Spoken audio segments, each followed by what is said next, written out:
పాలకొల్లు ప్రార్థన నేను వస్తున్నాను జరుగుతుంది. దేవుడు న్యాయాధిపతి.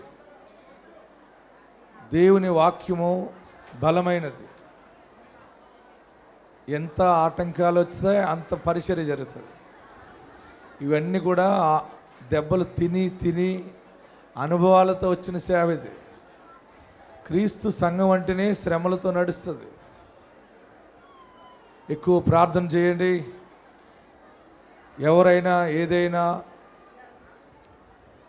లేని మాటలు ఏదన్నా దాంట్లో యూట్యూబ్లో బలవంతంగా పెట్టిస్తున్నా మీరేం ఫీల్ కాకండి.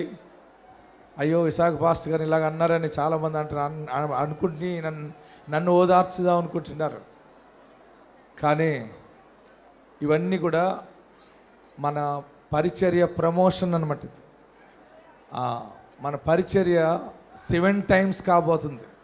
ప్రజెంట్ ఇప్పుడే గొప్పగా వెళ్ళిపోయింది, ఇది 7 రెట్లు వెళ్తుంది ఇప్పుడు ఈ శోధన ద్వారా. ఎక్కడ సేవ ఆగదు. ప్రభుత్వం కూడా మనకు సహకరిస్తుంది. ప్రభుత్వం ఆటంకపరిచేది కాదు. ప్రజలకి ఏది అవసరమో అది అన్నీ చేసే రీతిగా దేవుడు అన్ని రకాలుగా నడిపిస్తాడు. దేవుడున్నాడు, ప్రభుత్వం ఉంది, వాక్యం ఉంది.